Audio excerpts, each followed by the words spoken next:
Today is World Mental Health Day, and joining us from his home this morning is Mr. Tom Davis, a carer from Leicestershire, who's agreed to talk to us about his son, who has schizophrenia. Good morning, Tom, and thank you for joining us today. Perhaps you could share with the viewers the moment when you first realised that your son was ill. I hope you don't mind me calling you Tom. Yes, it's okay. You can call me Tom. I can remember very well the first time I realised that my son James was ill.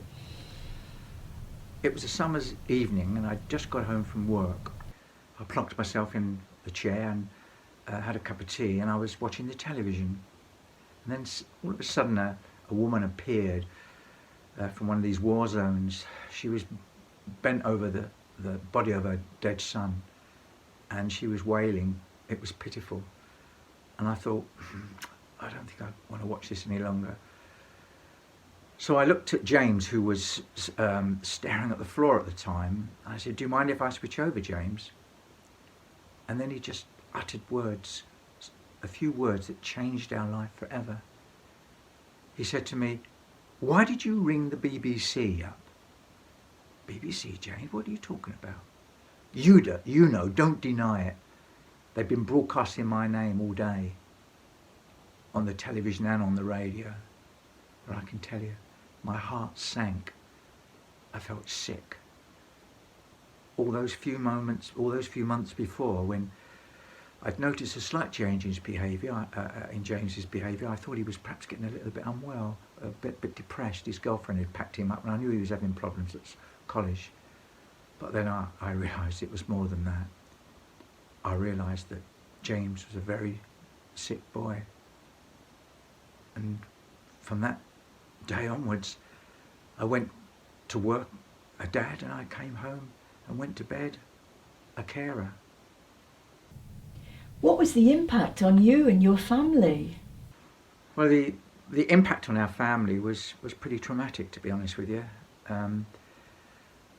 He would be, I mean, James he thought that aliens had landed and that we were part of a conspiracy. He wandered around the house, very often screaming and shouting and swearing, and he would go into the garden. It was really embarrassing because he would shout out at neighbours' windows. My daughter had to go and live with a friend because she was studying at college, and she couldn't cope with him, with his noise and everything. And so those first few months were pretty traumatic, I can tell you. What would you say was your lowest moment? The worst moment, and the low in our life, I remember it very, very well. I had to go to a conference the next day, so I went to bed early.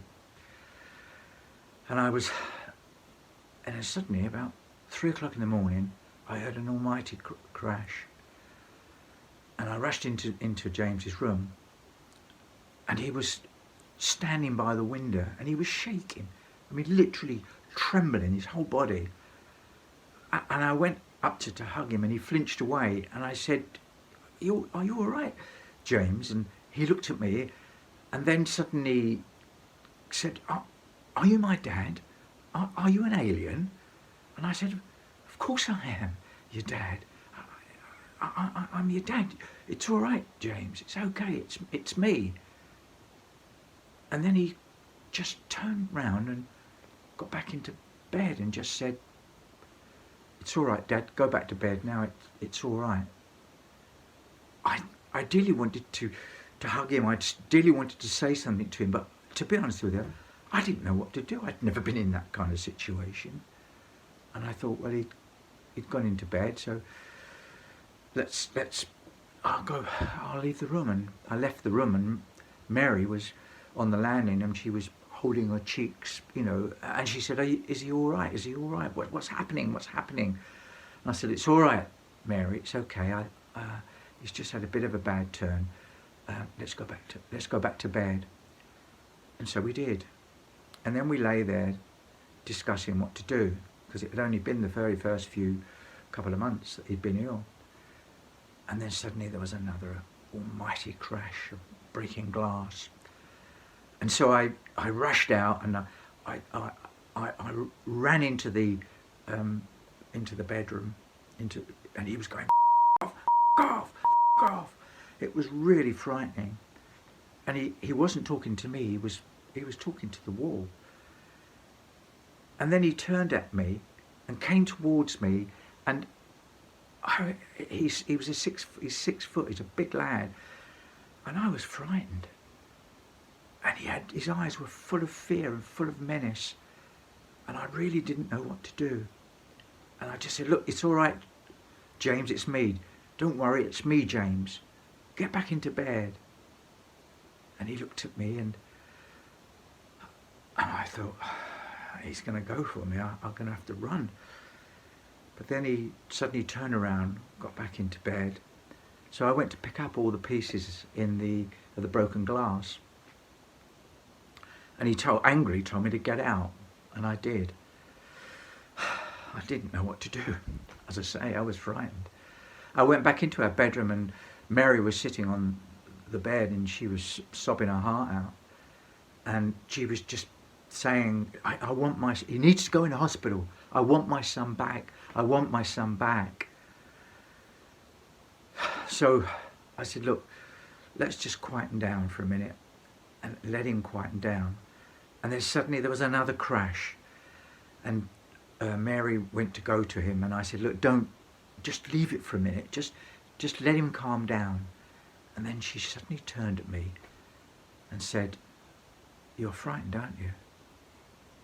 And I can tell you, those words, they were like a spear piercing through me. It was as if somebody had hit me with a sledgehammer. She was right. I was frightened. And there I am, the man of the house, the alpha male, the protector of the family, sitting there completely impotent, not knowing what to do. I sat there for a while, and then I thought, well, I really had better go in, and I did. Thankfully, he had quietened down, and I opened the door gently, and he was actually in bed, and he was quiet. So I went back into bed, and I just sat there thinking, thank God I wasn't tested, because I'm not sure what I would have done, because he is a big lad, and I was fearful that he's quite capable of doing me damage, and I think he's quite capable of killing me. He's a big man, big strong man. I was fearful for Mary. But we lay there for a while, and the next day I took him to hospital, and he was sectioned, and he was in hospital for 3 months. When did things start to improve? Well, yes, things did start to improve. I have to say, though, it did take a long time. It actually took 2 or 3 years before all the traumas we were going through settled down. It was really when James started to learn to cope with his illness and deal with his illness. And the way that happened was through the medication he had. He had various types of antipsychotic medication.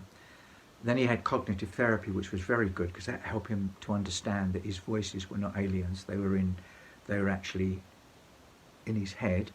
So that was a really important turning point. And perhaps one of the other big turning points was a very simple one, was when a young social worker came round. He was only a young lad, or seemed like a young lad. He had a skateboard, and he said, I've come to take James out. I understand he's quite a good skateboarder. And sure enough, he did, and he kind of gently pushed James out of the door and said, come on, James, you're coming out, because James was a complete recluse. He wouldn't go out. And he actually took him for the first time. He went skateboarding with this young social worker. And thereon, James started going to a day centre, and he went to a horticultural project, a sheltered scheme. And he improved steadily. I mean, 20 years on, he's still got his voices, he still suffers with psychosis. But the difference now is that he's in control, or he manages his condition. And when I look back now and I think of that traumatic evening when I was watching the television with that poor woman in black bent over the body of her dead son, I often think to myself, well, at least that poor woman, she can never ever feel the warmth of his body. She can never hug him. She will never have grandchildren from her son. Where at least I can hug James, and I can and do take him down the pub for a pint. Well, thank you for sharing your experience, Tom. And that's all for this morning. Good day.